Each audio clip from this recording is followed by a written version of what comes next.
दैत्य गुरु शुक्राचार्य हुए उच्च के। अब शुक्राचार्य होंगे महाबली, क्योंकि जब भी कोई ग्रह अपनी उच्च राशि में प्रवेश करता है तो उसका बल, उसका प्रभाव, उसका सामर्थ्य कई सौ गुना बढ़ जाता है। वो अपने संपूर्ण बल के साथ समस्त राशियों को प्रभावित करता है।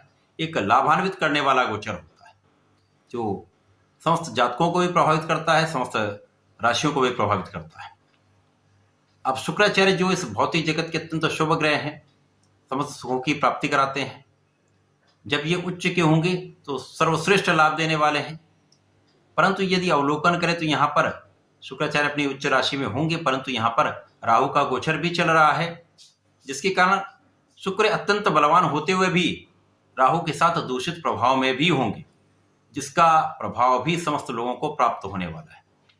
जय श्री गणेश। नमस्कार, मैं आचार्य संजय द्विवेदी। मेरे समस्त प्रबुद्ध दर्शकों का मेरे चैनल पर हार्दिक स्वागत है। आज मैं शुक्राचार्य के राशिय परिवर्तन प्रभाव को लेकर आपके सम्मुख उपस्थित हूं। शुक्राचार्य 1 अप्रैल से अपनी उच्च राशि में प्रवेश कर चुके हैं, जहां पर ये राहु के साथ प्रभाव में होंगे। अब क्योंकि राहु और शुक्र अति मित्र के भाव में होते हैं, राहु के गुरु शुक्राचार्य क्योंकि दैत्य गुरु है, तो राहु का प्रभाव शुक्राचार्य के लिए शुक्राचार्य के प्रभाव को कई सौ गुना बढ़ाने वाला भी होगा।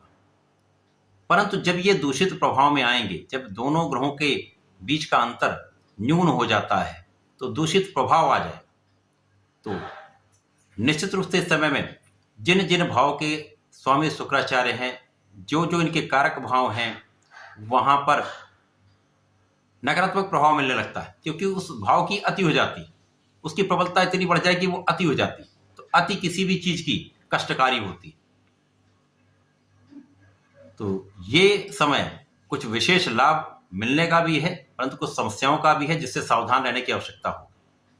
आज मैं वृश्चिक राशि के लिए शुक्राचार्य के राशि परिवर्तन का क्या प्रभाव मिलने वाला है, किस प्रकार के भाव में वृद्धि हो रही, कहां पर लाभ ले पाएंगे, कहां पर समस्या आ सकती है, उसका क्या निराकरण, संपूर्ण विश्लेषण मैं पूर्ण तर्क के साथ करने जा रहा हूं। प्रिय दर्शकों, यह राशिफल आपके चंद्र राशि पर आधारित है, अर्थात आपकी जन्म कुंडली में यदि 8 नंबर में चंद्रमा है तो आपकी वृश्चिक राशि।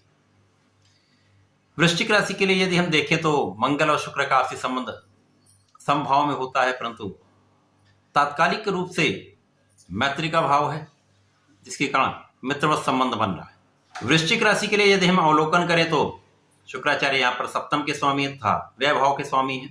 सप्तमेश व्यय का गोचर आपके पंचम भाव में होने जा रहा है। अब पंचम भाव एक त्रिकोण का भाव है। शुक्राचार्य यहाँ पर केंद्र के स्वामी है, तो यहाँ पर केंद्र त्रिकोण के लाभ का योग बन रहा है। निश्चित रूप से एक प्रबल स्थिति है। शुक्राचार्य जब यहाँ पर उच्च की राशि में महाबली होंगे तो पंचम भाव आपका प्रबल हो जाए। पंचम भाव जो ज्ञान का भाव है, शिक्षा का भाव, संतान का भाव, प्रेम का भाव, तो इन क्षेत्रों में इसका प्रभाव कई गुना बढ़ जाएगा। तो शिक्षा बहुत अच्छी रहेगी, आपका ज्ञान भी बहुत अच्छा रहेगा। शिक्षा और ज्ञान से एक अच्छा लाभ आप लेने वाले हैं। साथ ही साथ संतान का पक्ष बलवान रहे, संतान भी बहुत अच्छा रहने वाली। प्रेम संबंधों के लिए समय अच्छा है। शिक्षा, ज्ञान, संतान का पक्ष बलवान रहेगा, परंतु जब ये दूषित होंगे तो इन्हीं भाव की निर्बलता हो जाएगी, क्योंकि इसमें अति हो जाएगी। अब यहां पर शुक्राचार्य के पास एक ही दृष्टि है जो 180 डिग्री पर अपने सीधे सामने दृष्टि का प्रभाव है, तो इनकी सीधी दृष्टि का प्रभाव लाभ भाव पर है। शुक्राचार्य का प्रभाव लाभ भाव को कई गुना बढ़ाने वाला है। तो आपका ज्ञान, आपका क्षमता, आपकी योग्यता, आपका प्रभाव यहां पर आपको बहुत लाभ देने वाला है। संतान से भी आपको विशेष लाभ मिलेगा, संतान का सुख भी प्राप्त होगा। जीवन साथी का पक्ष भी बलवान है, जीवन साथी से भी आपको लाभ मिलेगा। आपसी संबंध अच्छे रहने वाले हैं, आपसी प्रेम में वृद्धि होगी। यहाँ पर जो लोग साझेदारी में कार्य कर रहे हैं उनके लिए विशेष योग है, जहां पर आप साझेदारी में एक बड़ा लाभ लेने जा रहे हैं। अब जब राहु और शुक्राचार्य के बीच में अंशों का अंतर न्यून हो जाएगा तब दूषित प्रभाव मिलेगा, जिसके कारण कहीं ना कहीं कुछ समस्याएं अवश्य आने वाली। अब पंचम भाव की जो प्रबलता वो कई गुना बढ़ जाएगी। तो यहाँ पर जो विद्यार्थी गण हैं उनका जो पढ़ाई का भाव है, वो परिश्रम करने के बाद भी उतना लाभ नहीं मिलता, जिसके कारण मन तनाव में आता है, क्योंकि मन कल्पनाशीलता में चला जाता है। राहु भ्रम देते हैं, ओवर कॉन्फिडेंस दे देंगे। ओवर कॉन्फिडेंस से जो हानि की संभावना बढ़ जाती है। ओवर कॉन्फिडेंस से आपके ज्ञान जो आपने प्राप्त किया है, जो आपकी क्षमता है, उसमें कहीं ना कहीं समस्या आ जाती है, तो गलतियों की संभावना बढ़ जाती है। इसी प्रकार से संतान के स्वास्थ्य में कुछ निर्बलता आ सकती है, संतान के साथ कुछ क्लेश होता है। संतान से लाभ तो आपको है, सुख भी है, परंतु यहां पर आपसी क्लेश हो सकता है या कुछ दूरी हो सकती है।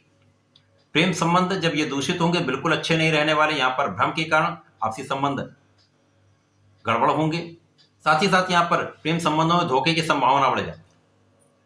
तो यहां पर इन संबंधों में पढ़ने से अच्छा है आप अपने मन को कंसंट्रेट करें, अपना आत्मबल बढ़ाएं, अपने कार्य पर ध्यान दें, अपने पढ़ाई पर ध्यान दें। यदि पूर्ण मनोयोग से कंसंट्रेट करके आप अपनी पढ़ाई में ध्यान लगाते हैं तो यह समय आपके लिए अच्छा लाभ देने वाला है। जीवन साथी के साथ भी क्लेश बढ़ सकता है। यहां पर भी किसी अन्य के कारण भ्रम की स्थिति उत्पन्न होगी, जिसके कारण आपसी क्लेश उत्पन्न होता है, लड़ाई झगड़े बढ़ते हैं। तो यहां पर ध्यान देना होगा। इसी प्रकार से आपके साझेदारी में भी किसी अन्य के कारण, किसी तीसरे के कारण आपसी जो आपके प्रभाव हैं उनमें न्यूनता आएगी, कठिनाई आएगी, एक दूसरे के प्रति शंका आ जाएगी। जो संदेह उत्पन्न होता है ये बड़ा कष्टकारी होता है, समस्याएं उत्पन्न करता है, जिसके कारण आपका लाभ प्रभावित हो जाए। और वही भाव जो अत्यंत श्रेष्ठ फल दे रहे थे, दूषित होने पर उन्हीं भावों से कष्ट भी प्राप्त हो सकता है। तो इस समय में आपको बहुत सजग रहना होगा, सावधान होना होगा, धैर्य रखना होगा, अपने मन को प्रबल करना होगा। वृश्चिक राशि के जातकों को नियमित रूप से भगवान सूर्यदेव को जल देना चाहिए, संकट मोचन की शरण में रहना चाहिए। प्रत्येक मंगलवार को उनके चरणों में पीला पुष्प चढ़ाएं। पीला पुष्प के साथ साथ यदि लाल फल का अर्पण करते हैं तो आपका धैर्य भी बढ़ेगा, आपका ऊर्जा का स्तर भी अच्छा रहेगा, सही दिशा में आप फोकस कर पाएंगे। संकट नाशन गणेश श्रोतम का पाठ करिए तथा हनुमानाष्टक का पाठ कर लीजिए, तो यहां पर आपके कष्ट भी कम होंगे, संकट भी दूर होंगे, आपका मन भी प्रबल रहेगा। तो ऐसा करके समय का लाभ लें। धन्यवाद, नमस्कार।